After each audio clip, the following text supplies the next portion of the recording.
નમસ્કાર મિત્રો, આપ સૌનું ફરી એકવાર હાર્દિક સ્વાગત છે એજ્યુવલ ચેનલમાં।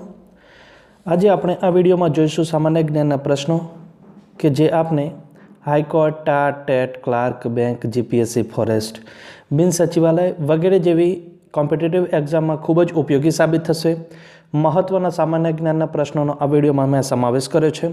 તો આપને એક રિક્વેસ્ટ છે, જો નવા છો આપ ચેનલ પર તો પ્લીઝ ચેનલને સબસ્ક્રાઈબ કરજો અને સાથે સાથે બેલ આઇકન પણ ઓન કરજો કે જેથી બીજા વિડીયો અપલોડ થાય કે તરત જ આપને સુધી નોટિફિકેશન મળી જાય અને આપની તૈયારીમાં વધારો થઈ શકે। તો હવે આપણે જોઈએ મહત્ત્વના MCQ। ક્વેશ્ચન, અટીરા શાના માટે જાણીતું છે અને ક્યાં આવેલું છે? તો કાપડ સંશોધન માટે જાણીતું છે અને અમદાવાદ ખાતે આવેલું છે। ત્યારબાદ નેક્સ્ટ ક્વેશ્ચન જોઈએ કે ગાંધીજીના સમાધિ સ્મારકને કયા નામે ઓળખવામાં આવે છે? તો રાજઘાટ તરીકે ઓળખવામાં આવે છે।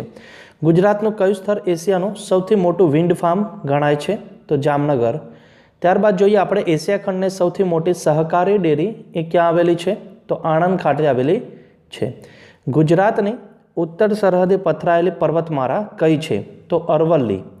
ત્યારબાદ આપણે ક્વેશ્ચન જોઈએ, મેશ્વો નદી ઉપર બંધ બાંધતા કયું સરોવર તૈયાર થયું છે? તો શ્યામ સરોવર તૈયાર થયું છે।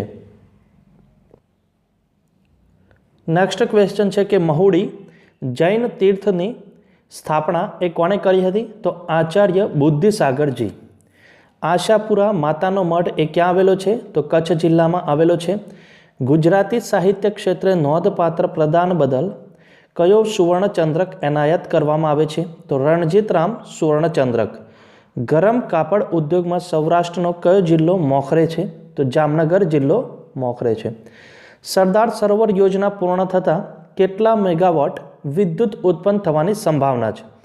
1450 મેગાવોટ। ગુજરાત સુલ્તનતના કયા બાદશાહને મુસલમાનોના સિદ્ધરાજ અને અકબર જેવો ગણવામાં આવે છે? મહમ્મદ બેગડો। ત્યારબાદ આપણે પ્રશ્ન જોઈએ કે બન્નીના ઘાસના મેદાન એ ક્યાં આવેલા છે? તો કચ્છ જિલ્લામાં આવેલા છે। ગુજરાત રાજ્યનો સ્થાપનાનો મહાસમારોહ એ ક્યાં યોજવામાં આવ્યો હતો?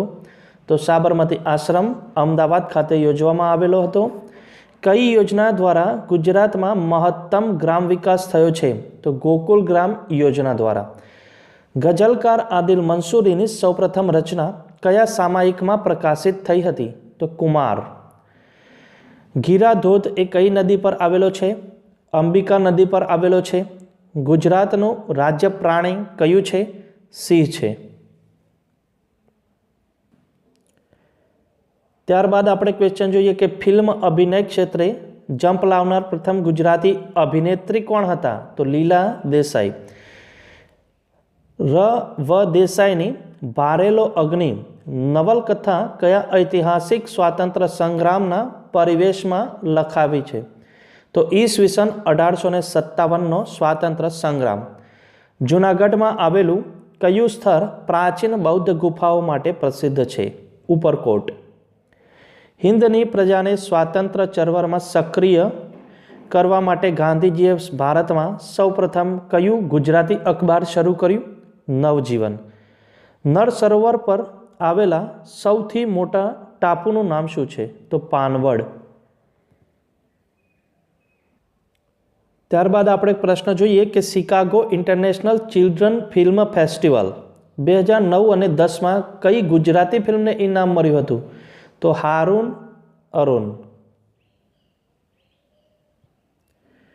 ત્યારબાદ ક્વેશ્ચન જોઈએ આપણે કે ગુજરાતમાં જિલ્લાઓની પુનર્રચના કયા મુખ્યમંત્રીના શાસનકાળ દરમિયાન થઈ હતી?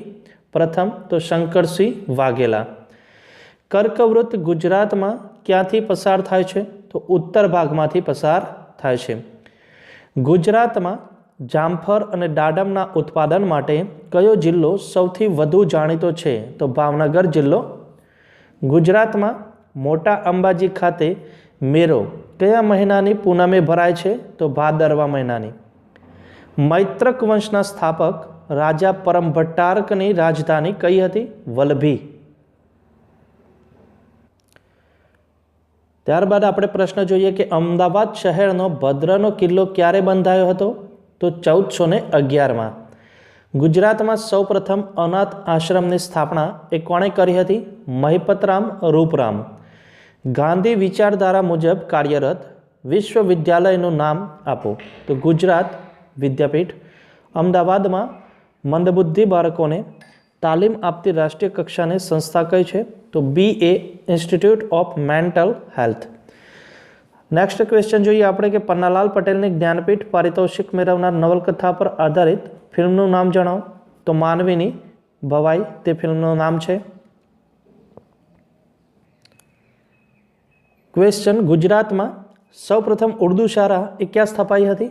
તો અમદાવાદ ખાતે. ગુજરાતી કવિતા ક્ષેત્રે મૂળ ઇટાલીના સોનેટનો સૌપ્રથમ પ્રયોગ કરનાર એ કોણ મનાય છે? તો ક ઠાકોર એટલે કે બળવંતરાય ક ઠાકોર. ગુજરાતનું સૌપ્રથમ વીજળીથી ચાલતું સ્મશાન એ કયા શહેરમાં આવેલું છે? તો જામનગર શહેરમાં આવેલું છે.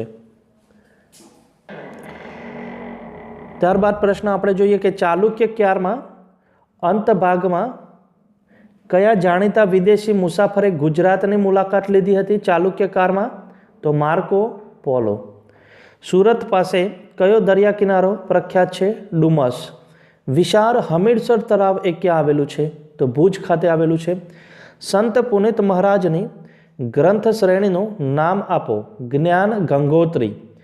દિવારી ઘોડા અથવા તો ખંજન પક્ષીઓ ગુજરાતમાં કયા મહિનામાં શિયાળો ગાળવા આવી પહોંચે છે? આસો માસ. ગુજરાતના કયા શહેર પર પોર્ટુગીઝ શાસન હતું? તો દીવ પર. ત્યારબાદ પ્રશ્ન જોઈએ આપણે ગુજરાતના કયા નગરો શિયાળામાં સૌથી વધુ ઠંડી અને ઉનાળામાં સૌથી વધુ ગરમી પડે છે? તો ઠંડી પડે છે નલિયા ખાતે અને ગરમી એ ડીસા કે જે બનાસકાંઠા જિલ્લામાં આવેલું છે. ત્યારબાદ આપણે ક્વેશ્ચન જોઈએ કે અસુરોના સંહાર માટે વશિષ્ઠ મુનિએ કયા પર્વત પર યજ્ઞ કર્યો હતો? અર્બુદક પર્વત પર. ત્યારબાદ આપણે પ્રશ્ન જોઈએ કે ગુજરાતની પ્રથમ શારીરિક શિક્ષણની સંસ્થા કઈ છે? તો જવાબ આવશે છોટુભાઈ પુરાણી વ્યાયામ વિદ્યાલય. કવિ કલાપીનું પૂરું નામ શું છે? તો સુરસિંહજી તખતસિંહજી ગોહિલ. કચ્છનો અખાત અને ખંભાતનો અખાત એ કુલ કેટલા જિલ્લાને સ્પર્શે છે? તો કુલ 8 જિલ્લાને સ્પર્શે છે. ગુજરાતી સાહિત્યની પ્રથમ પરિષદ ક્યાં અને ક્યારે યોજાઈ હતી? અમદાવાદ ખાતે યોજાઈ હતી વર્ષ 1905માં. સ્વાતંત્ર્ય ચળવળનું ચિહ્ન ચક્ર રાખવાનું ગાંધીજીને કોણે સૂચવ્યું હતું? તો ગંગાબેન મજુમદાર. કવિ નર્મદે કયા સામાયિક દ્વારા સમાજ સુધારાને દાંડી પીટી હતી? તો દાંડીઓ. સોલંકી વંશના પ્રસિદ્ધ રાજવી સિદ્ધરાજ જયસિંહના શાસનકાળમાં કોને કલિકાલ સર્વજ્ઞનું બિરુદ પ્રાપ્ત કર્યું હતું? હેમચંદ્રાચાર્ય. ખોખોની રમતના પ્રસિદ્ધ ગુજરાતી મહિલા ખેલાડીનું નામ જણાવો. તો ભાવના પરીખ. ગુજરાતી ભાષા લેખન અને ગુજરાતી રૂપરચના કયા શતાયુ સાહિત્યકાળનો બહુમૂલ્ય ફાળો છે? કેશવરાવ કાશીરામ શાસ્ત્રી એટલે કે કે. શાસ્ત્રી. નેક્સ્ટ ક્વેશ્ચન જોઈએ આપણે ગુજરાતનું નેશનલ મરીન પાર્ક એ ક્યાં આવેલું છે? તો જામનગર ખાતે આવેલું છે. ગુજરાતમાં સૌપ્રથમ ક્લોથ માર્કેટ એ ક્યાં સ્થપાઈ હતી? અમદાવાદ ખાતે. કઈ ગુજરાતી મહિલા કર્ણાટકના રાજ્યપાલ બન્યા હતા સૌપ્રથમ? તો કુમુદબેન જોશી. વિસ્તારની દ્રષ્ટિએ આપણે જોઈએ તો ભારતમાં જે રાજ્યો છે તેમાં ગુજરાતનું સ્થાન કયું છે? તો 7મું. ગુજરાતનો એકમાત્ર દરિયા કિનારો કે જે ચૂનાની ટેકરીઓથી ઘેરાયેલો છે તેનું નામ આપો. તો ગોપનાથ. ત્યારબાદ આપણે પ્રશ્ન જોઈએ નેક્સ્ટ. ગુજરાતી ગૃહિણીઓમાં અપાર લોકચાહના મેળવનાર ઘર ઘરની જ્યોત કોલમના લેખિકા કોણ હતા? તો વિનોદિની નીલકંઠ. ત્યારબાદ જોઈએ પ્રશ્ન ગુજરાતમાં કેન્સરના નિદાન અને તાત્કાલિક સારવાર માટેના મોબાઈલ હોસ્પિટલ પ્રોજેક્ટનું નામ શું છે? તો સંજીવની રથ.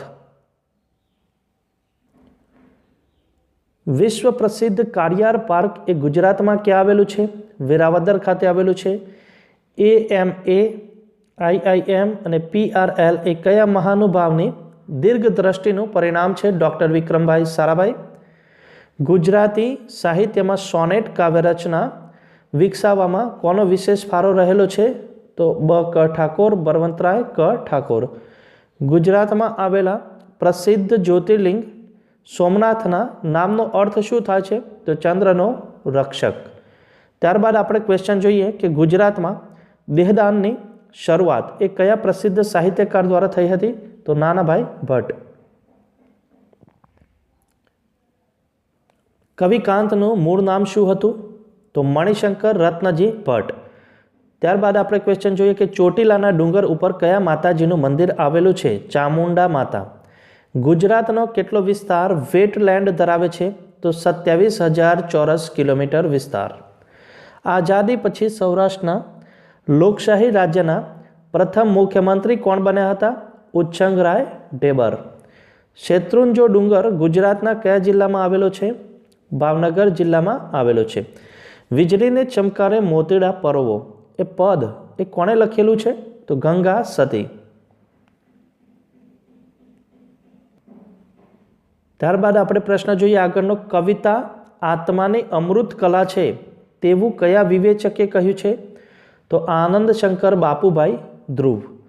પોતાના શાસનકાળમાં ફરજિયાત પ્રાથમિક શિક્ષણ દાખલ કરનાર રાજવી કોણ હતા? તો મહારાજા સયાજીરાવ ગાયકવાડ. નેક્સ્ટ ક્વેશ્ચન છે આપણે જોઈએ 12 જ્યોતિર્લિંગોમાંનું પ્રથમ જ્યોતિર્લિંગ એ ગુજરાતમાં ક્યાં આવેલું છે? સોમનાથ ખાતે આવેલું છે. ભારતના અણુ કાર્યક્રમના પિતા કોણ છે? તો ડૉક્ટર હોમી ભાભા. ભાવનગર જિલ્લામાં ખારા પાણીમાંથી મીઠું પાણી બનાવવાનો પ્લાન્ટ એ ક્યાં આવેલો છે? તો આવાણિયા. ગુજરાતના એકમાત્ર આંતરરાષ્ટ્રીય વિમાન મથકનું નામ શું છે? તો સરદાર વલ્લભભાઈ પટેલ ઇન્ટરનેશનલ એરપોર્ટ. અંબાજીની નજીકમાં આવેલું કયું સ્થળ તેની આરસ પરની અદ્ભુત કોતરણી માટે જાણીતું છે? કુંભારિયાના ડેરા. ત્યારબાદ આપણે ક્વેશ્ચન જોઈએ કે ઝવેરચંદ મેઘાણી કયા ગુજરાતી દૈનિક સમાચાર પત્રમાં એ પત્રકાર હતા? તો ફૂલછાપ. હવે આપણે જોઈએ વિડીયોના અંતમાં આપણા માટે ક્વેશ્ચન. નીચેનામાંથી સાચી જોડણી પસંદ કરો. અહીં 4 જોડણી આપવામાં આવેલી છે, તેમાંથી ફક્ત એક સાચી જોડણી છે અને તે જવાબ સ્વરૂપે આપને શોધીને કોમેન્ટ બોક્સમાં જણાવવાની છે. તો થેન્ક યુ. જય હિન્દ, જય ભારત.